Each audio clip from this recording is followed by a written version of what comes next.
Welcome back. You know what time it is? It's actually In Focus. And today is a very special day on our calendar. It's World Child Labor Day. And so we have to go into it and talk about it. What my topic is, I'll tell you in a jiffy. This week, I'm doing an introduction before I go to my topic. I have Godfrey E Arhin as my guest. Thank you, sir. Thank you for coming. Thank you for having me. You were early, but we kept you waiting. Yeah. And we really appreciate that. Thank you very much. Right. And today happens to be World Child Labor Day. Yes. And you are a senior investigator. Yes, sir. Did I get it right? Yes. Right. We're going to look at child labor. Okay. Are we going to be able to eliminate that entirely? Or we're going to live with it for the rest of our life? That's a tough question. But I believe we'll be able to do justice to it. Thank you very much. So we're going to start from the day itself. Okay. And what should we expect and what is the significance of Child Labor Day? Again, good morning to your viewers. And this day was set up by the International Labour Organization in the early part of the 2000s. Okay. To address the effect of child labor. When you look at the ILO, their preamble in the Which Constitution, is the International Labour Organization. Yes. Okay. Their preamble makes way for addressing issues of child labor because it's basically concerns itself with work and labor globally. And you know, whenever work is involved, as long as we have adults, we have men and women, we always have children in their midst. So they began to look at it critically. And in their response to addressing that, they came up with a lot of interventions, we call them conventions, to seek to address child labor issues. Yes, among them is the setting the minimum age requirement for a child to work. Okay. They set it at age 15. Okay. Say by 15, a child should be able to do some level of work, allow the child to be in the formal or informal sector and a living for him or herself. And then along the line, they came up with another convention that is eliminating all forms of child labor. The worst forms of child labor. Because you realize that in as much as there is child labor, there are worse forms of it. So what are some of the worst forms of child labor, even before we get out of that? If you can highlight a few of it so that later on we'll concentrate on that area. The worst forms of child labor, as the literature goes, involves children that have been caught up in armed conflict, children involved in commercial sex exploitation, children who are involved in child trafficking, child prostitution, involved in illegal drugs, involved in selling, being a conduit. So they are using them as conduits. Yes. You stick the drugs on them and then... Yes, then some to become pushers. Some are sent to go and buy the drugs and bring them. And all of these things are harmful to the children because it put them in a situation which affects their normal growth.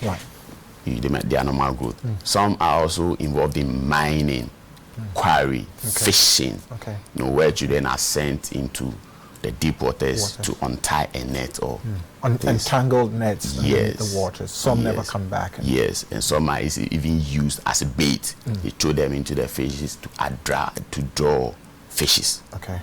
Yes, they throw them into the sea to draw fishes. So when the child gets into the sea, the fish begin to swim towards it. And then they drag them out. But accidentally, sometimes some might lose their life. Yes. The timing is also very important. Yes. Interesting. So those ones have been... Those are the worst forms. They've been classified as worst forms. And what about those who go on to, say, plantation, cocoa farms and all that? It's not under that, but you still see that as child labor.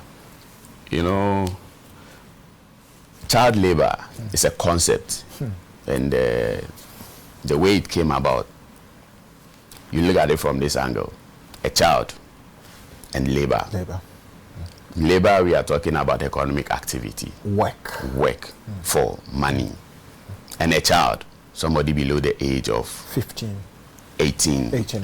I mean, per the Convention on the Rights of the Child, it places a child to be somebody below the age of 18. So somebody below the age of 18 involved in some kind of work. And this work is harmful, prevents the child from going to school, from proper growth. Sometimes they grow up in malnutrition environment. They are not treated like the way they would treat an adult. So even the conditions under which a child will work would even not be conducive and harmful. Right. All because of our concept of who a child is and our purpose we attach to children. In our conversation, in my conversation with somebody the other time, because I was also frowning against finding children being used as white canes. My white cane means that they lead blind people in the streets of Accra and many capital cities begging for alms. Yes. And that person also made another point and said that, look at it from this angle, where children go to the farm with their parents. Yes. That you cannot call child labor. But I said, that time they were supposed to be in school. Yes. So are you exploiting the children against their will because you're a parent? All these things. And I'm asking this not because I want you to answer it now, but painting a certain picture. We'll get into that and I'll ask questions. But as an investigator, it means that you've investigated quite a number of cases. Let's bring it together. Child Labor Day. Does it exist here? Is it the day of child labor? Child labor. The day we're celebrating it. But does it exist here? Because child labor exists in Ghana. The first research I came across involving child labor was in 2003. Okay. Where we had a Ghana child labor survey, 2003. Yes. Okay. And that study, we were told that we had about 6 million children. Out of that 6 million children, about 1.3% of them were involved in child labor. You get it? And in 2014, nationwide. Yes, in Ghana. Okay. In 2014, there was another study by Ghana Labor Standard Survey. Right. And that one also pegged child labor at 27%. Wow. No, 21.9. Okay, so let's say 22%. Almost 22%. So we are saying that in Ghana, when you take about 5 children between the age of 5 and 17, you have one of them being involved in child labor. 5? Yes. 1 out of every 5? Yes. It's like 20% of the children population. Yeah. Children population of Accra. But that's alarming. Yes. That's alarming. Yes, almost. And looking at the 10 date million. from what you talked about, 2003, where you encountered the very first one. Yes. It's going up. From 1.27 to 21.9. So how significant is the celebration of, like today, celebrating child? Is it going to just pass? And then another year we'll come and talk about Child Labor Day and nothing happens? It is a day that we are trying to draw our attention. Okay. Just as we're doing, it's not a day that we really celebrate, as in, like the birthday that you party. So, but you are sort of bringing our mind to the fact that this is a phenomenon with us that requires our attention, and let's do something about it. So, yes, it is significant because all the issues that confronted us in the past are still with us. And it's not like we've not really done anything, because if you look at Ghana, our constitution makes provision for protecting and providing the welfare of children, the Article 28. You look at globally, there is the Convention on the Rights of a Child, which also frowns upon child labor. Even within the African region, we have the African Charter on the rights and welfare of a child. Of the child, okay. You get the it? African region. Yes. Entirely. So we have internationally, we have the African, we have Ghana, even something within the ECOWAS So region. local and international, both the African region and the world at large. And Ghana has ratified all of these other conventions and protocols. You get it? And we have factored them into our policies and then our laws. For instance. Interesting. This is, by the way, anyway, we're signatory to every convention. Because we believe in the communality of the world. And then our commitment towards it becomes suspect. We are committed, that's why we sign on to them. Yes, but then now to do it, it becomes suspect. Because I'll get to a point. I've traveled to some parts, especially on the Volta Lake, yes, sir. into communities where I find children still existing today. Yes, sir. Where little children, and some of them, when you speak to them, you could tell that they don't have the accent of the very region they find themselves. So straight away, you find them some from the central region, some Yes. from Greater Accra region. Yes. But at that age, it means that they are not with their parents, but they are on fishing expedition. Because those people who sent them there got the children from somewhere. And those people who give their children out, give them out for a certain reason. Okay. You get it? So children have been sent into slavery, into child labor, to appease the interest of parents. The parents. Of parents. For some financial gain. Yes. And in our part of the world, I always say that the value we place on children is some way, somehow, that dictates how we relate with them. Mahatma Gandhi said that the way a nation treats its children, the way a nation treats its children, speaks of the character of the nation. Of the nation. I like that. Can you repeat that again? The way a nation treats its children depicts or shows the character of the nation. I asked you this earlier, and I allowed you to take a deep breath, and so not asking you to answer the question. Okay. This question will come to you in another form, where we have signed every convention because we believe in it. I'll use typical example in front of the Nima police station. Yes. The president lives not too far from there, fortunately, and his private residence. I see children, school hours, leading blind people to collect arms from cars who've stopped in traffic in front of the police station, which is a divisional police department. Yes. The president lives there, so security, top security. Yes. They managed to move people who were selling from there because it was a security threat. Yes. We're actually reminding ourselves that today is World Child Labor Day. But as I speak to you right now, I'm sure somebody's taking a photograph who sent it to me, that some child is leading a blind woman or a blind man to collect arms, school hours. What would you say to that? It is real. You get it, and it buttresses the question you asked earlier on as to whether it is in Ghana. It is real. But you see, institutions and persons have been tasked with specific responsibilities to carry out certain functions. And every intervention we take as a nation to mitigate some of these effects, we assign people with responsibilities and duties. So in this case, who is responsible? Oh, in Ghana, okay, in Ghana, we have, at least we have the Ministry of Gender, Children and Social Protection. Okay. Under the ministry, we have the Department of Children. Which is the welfare, social welfare, or there's a children? There is a Department of Children. Okay.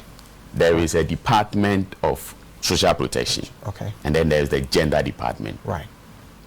Now, the structure of our political system is such that there's supposed to be a child panel in all the district assemblies. Okay.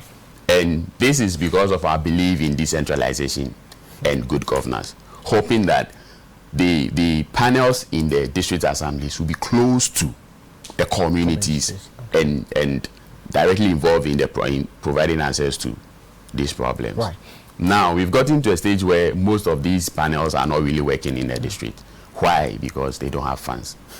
Most of them. That's always been the case. Yes. You see, funding and holding people accountable. Because if you have given somebody a responsibility and you've not provided the person with the resources to work with, what do you expect? Obviously, the person is not going to produce effectively. So that having a car and not being able to put fuel in there, the car will not move. Right. You get it. So this typical example you cited, fine. It should have been the work of the social welfare. Probably social welfare should have been able to. But social welfare as it stands now, they are also logically constrained. Because we are supposed to get shelters where when we rescue these children. They've always been here and they've always complained about that. Do you get it? Do I come to Commission of Human Rights and Administrative Justice because it's violating somebody's human right. Can I come to you? You can. I threw that in because when I did the intro, I said you're a senior investigator, but I never gave your designation exactly where you're coming from. So I used this opportunity to say that you're coming from the Commission of Human Rights and Administrative Justice, for CHRAJ for short. Yes. So that was a lighter one. Yes. You can inform the commission. The commission. Okay. We work basically through complaint. If you take a look at our act, you cannot act unless I bring a complaint to you. Human rights issues are justiciable. Okay. And when you say justiciable, justiciable, what we mean is that it's a claim you need to lay claim to. Okay. So even though there's provision for it, you have to fight for it. Fight for it. Okay. You get it? Right. We are a creation of law. So we cannot act outside the law. Okay. And the law that we work with mandates us or authorize us to work in a certain way, right, including receiving complaints. Okay. Let me give you an example. Somebody hinted us. I'm coming from the Greater Accra Region Office, so my examples are from the Greater Accra Region Office. Somebody hinted us that there is a house within a community around Anya, and in that house, the children have been kept in the house. They don't go to school. So this is somebody living in the community with this phenomenon coming to inform us. And when the person informed us, we took it as a complaint and we acted upon it. And then we went into the house. The person led us to the house, but we kept the identity of the person. Yes. And then we went into the house. And through our interaction. Yes, and investigations.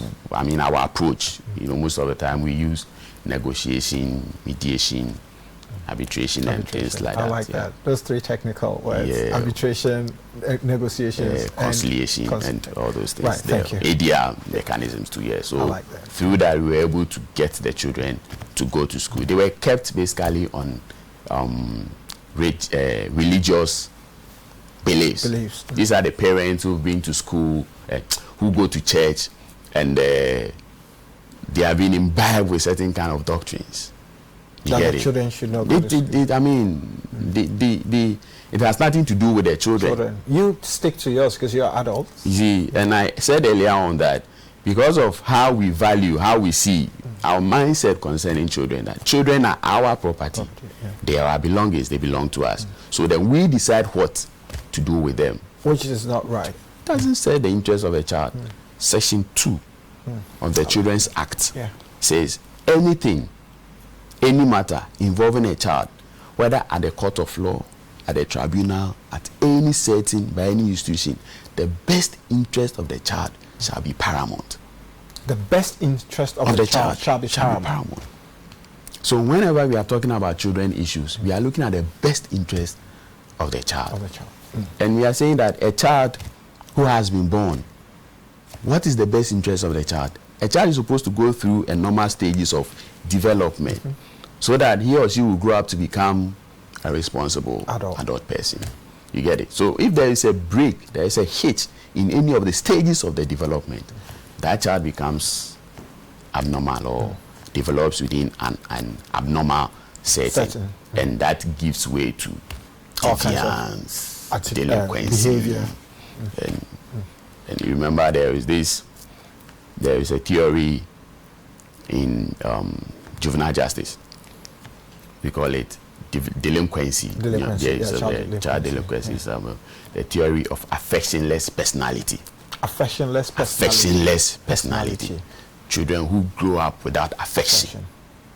Bound to be delinquent. Yes, because there's no affection, so there's no sense of love. They don't feel, they don't care, they feel like society has not treated them fairly. So as a result of that, they don't care about anything. They want to pay back society.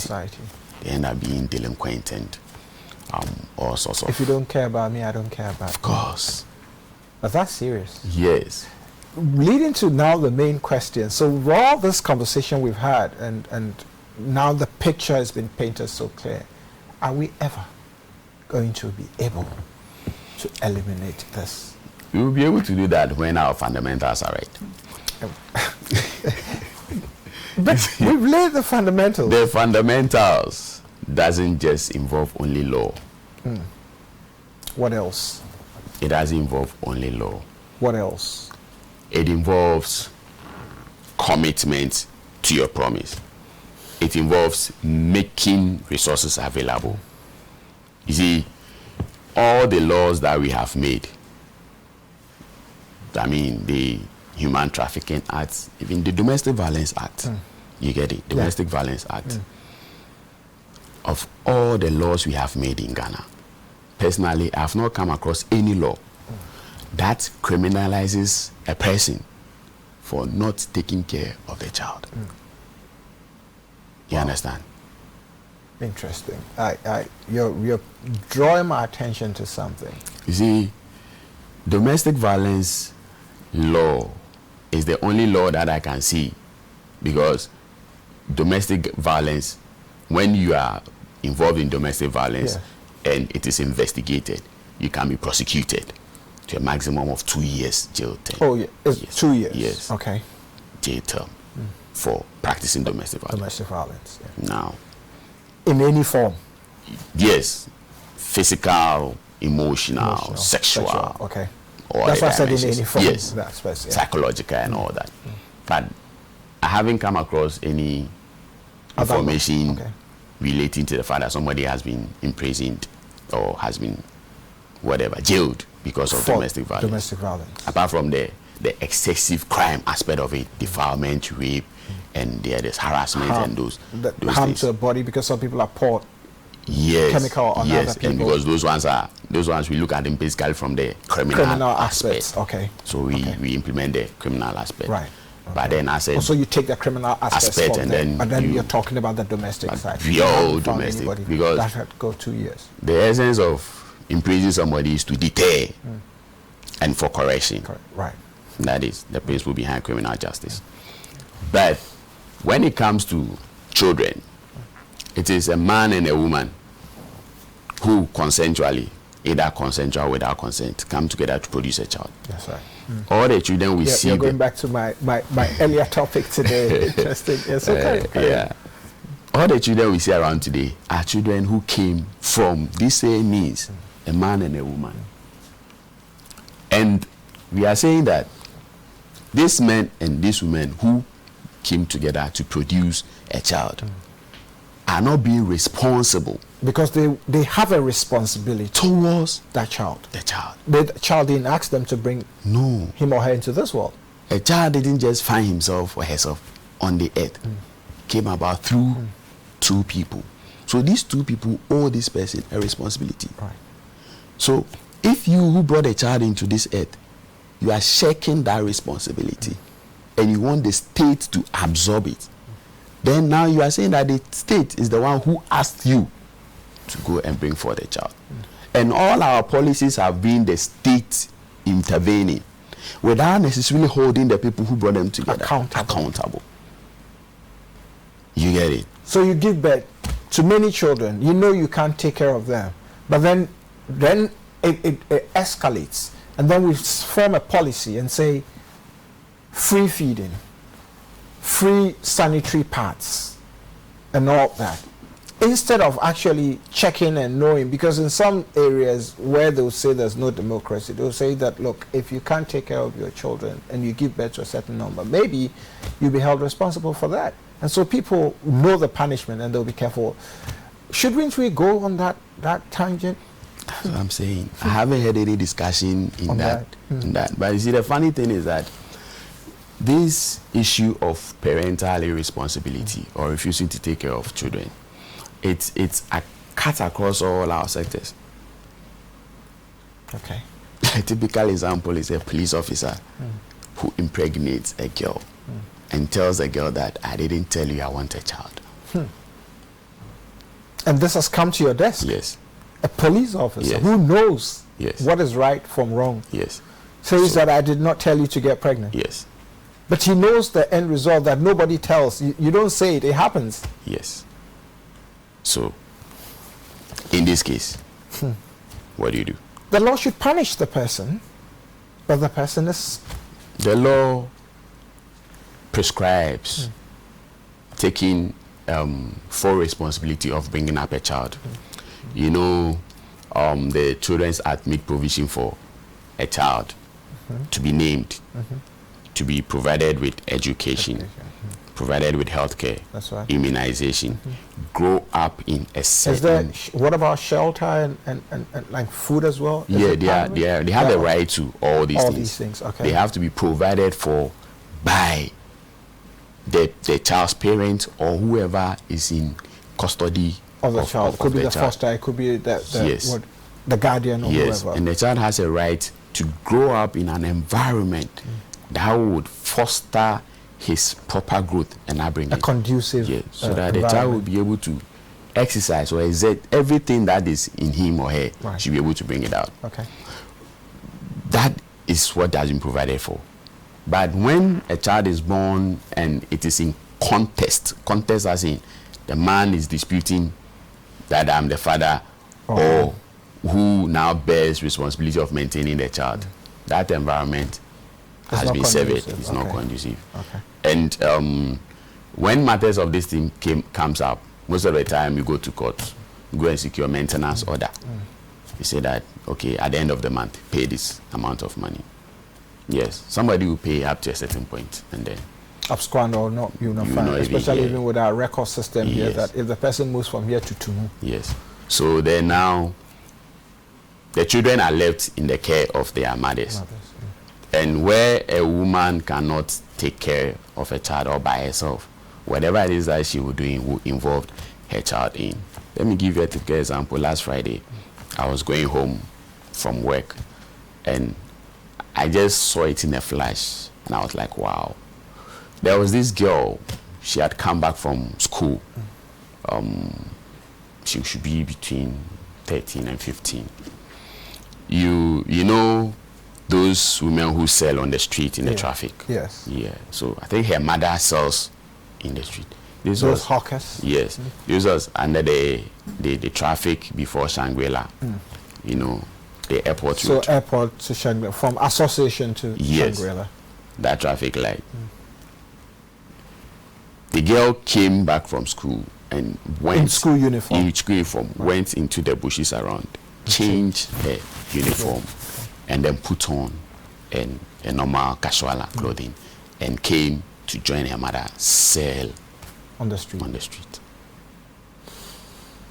Wow.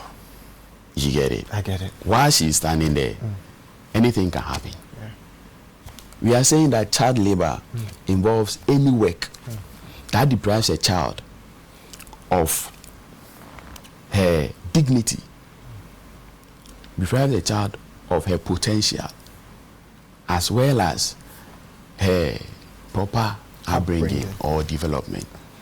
In this case, we are saying that that work should be harmful to the child. You get it? It should be harmful to the child, as well as affect her physical, mental, and moral development. Okay, so now this child has gone to school. That right to education has been fulfilled.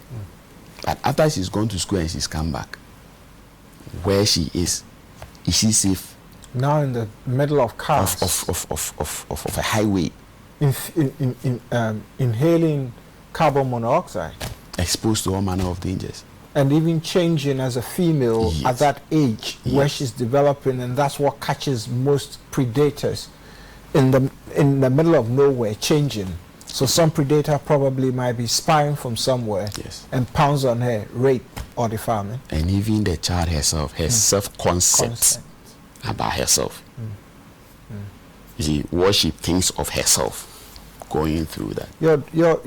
You're actually painting a picture like an artist. So my mind just goes back from that location and I'm looking, where at all could she, there is no covering area, so some little bushes there behind those trees. There's a billboard. There's a billboard, and thank God for advertisers there. There's a billboard. Has become the covering area. Yeah, it's very big, huge. And the billboard would not even touch the ground, so if she's not too tall, hiding somewhere. And this was in traffic, and in the flash you saw everything. I mean, I could see her. So what about that predator who probably would be sitting there at that time? Would have enough ample time to think through and scheme a methodology of going after her. If this child is to do this Monday to Friday, and this guy lives around, you have that opportunity. You remember, because people who commit crime, they don't just get up and then they're also methodical and strategical. Yeah. Interesting. You see, it takes time. I wish we could go on and on and on. If there's an area that I left and you would like to leave that as a message to our viewers, your camera is there for you to talk to them right in front of you so that they would know exactly what this day is. And we also have a responsibility that we shouldn't wait till next year, but as we go along, we should be reminding them. I know, funny enough, I was going through the online news portals and I didn't come across any news item concerning today as a child labor team. You get it? Government, you talk about legislature, the executive, and the judiciary. Yeah. And the media. Okay. The fourth realm. So if you are going to take the issue of child labor, it is about these four. And the legislature have done their part. The executive is doing it bit. The judiciary, yes, when we go for enforcement. But the fourth estate, they are not talking about it. It's a phenomenon that if we don't talk about it, we have been talking about it, but if we continue to talk about it, we are not going to make any headway.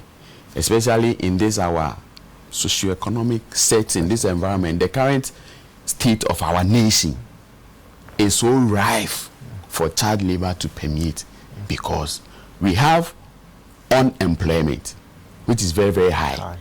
Apart from the youth, who constitute the majority of the population. Apart from the youth, we also have elderly people who have children, but they are not working. And among the causes of child labor is unemployment. Poverty. You get it? Broken home. The cycle. Immediately you don't have economic power. Every other thing is lost. So now people who are supposed to be in a position to take care of their children are not. They leave their children to fend for themselves.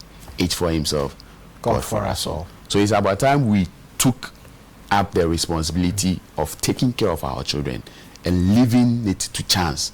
Because fine, President Kufuor gave us free maternal something, and then there was free bus ride, and then there was free school feeding. And then there was capitation grant. And then there was health insurance. So it's like right from conception to whatever. It's like bearing the responsibility of a child has been taken over. Now we have free SHS.